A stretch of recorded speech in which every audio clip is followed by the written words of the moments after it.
So His Excellency Minister January Makamba, Honorable Abdul Rahman Kinana, other distinguished delegates, co-panelists, all the participants, Habarija Mwachana, good afternoon. So let me begin by saying that when I got the invitation to come and speak at this forum, I was actually thinking about the similarities between our two countries.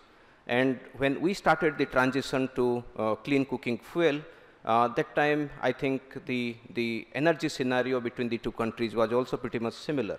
So we are both developing countries, both focused on agriculture as primary source of earning livelihood, both having a sizable chunk of rural people, both energy importers, and having similar developmental challenges. So we started the journey to clean cooking fuel pretty much in 2015.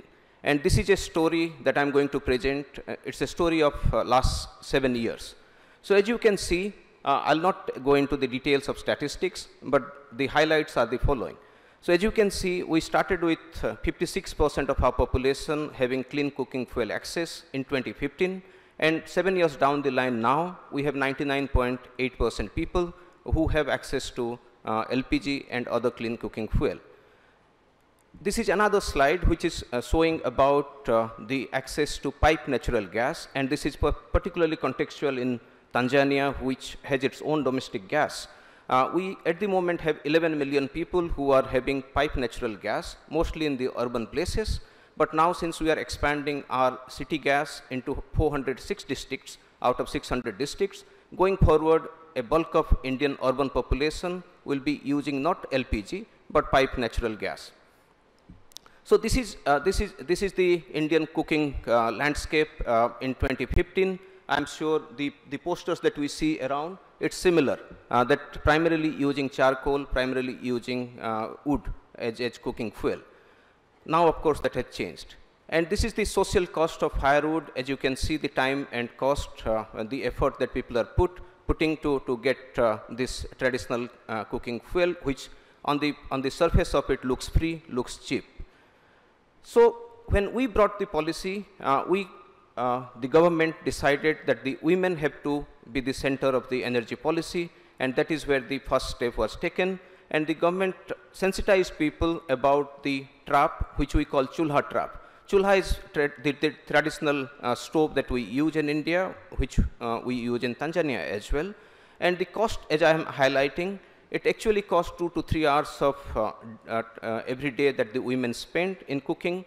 The safety hazards, the young girls who drop out from school in this process, and the women and children who have the health hazards. And as you can see, the pulmonary diseases, the heart disease, the other life-threatening diseases, they ramp up with use of this dirty fuel. Now, we started this LPG movement, which used to be a commodity of few, into a commodity of common man, and it happened in 7 years' time. But it took a lot of effort on the part of government, on the part of private sector, on the part of non-governmental organizations, and the whole country participated in this movement. So we started making the LPG connections easy, accessible, remote areas were connected, massive infrastructure was built, whether in terms of import terminal of LPG, bottling plants, cylinder manufacturing units. The subsidy which was given to LPG was streamlined, given only to poor people, and we set up a massive IT infrastructure to monitor this LPG movement. And Give It Up was a particular campaign under which 11 million people gave up their LPG subsidy because they felt that they can contribute to this cause and they can afford to buy LPG at market price. Now, Ujjwala was a particular scheme which was introduced in 2016 for poor people. As you know, India also has about 30% of the people who are relatively poor.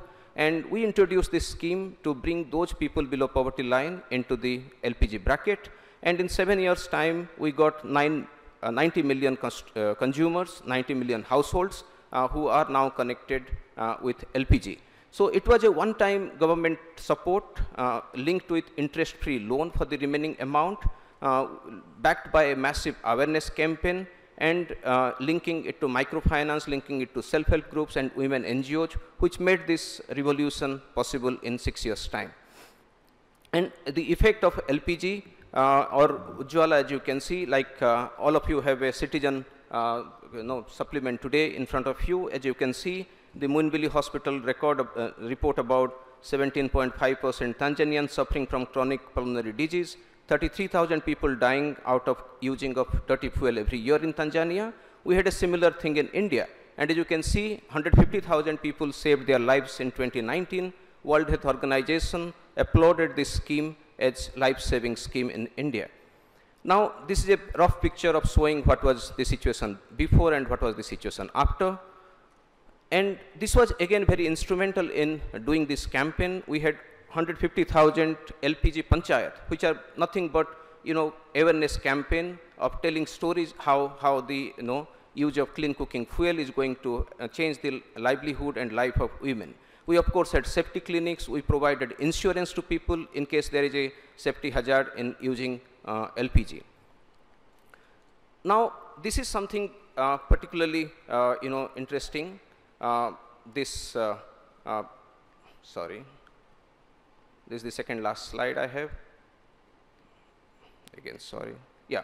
So LPG, when last year there was a interaction between President of India with the LPG beneficiaries, and one lady stood up and she said that what LPG has provided us is it has allowed us to buy time. It has struck on the time poverty of women.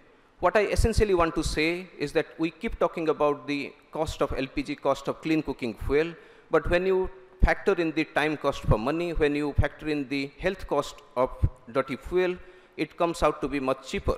And in Tanzania, as we know, if you buy a poly bag of charcoal and you actually aggregate it for the month's consumption and expenditure that you make, probably it would be more expensive than using any form of clean cooking fuel.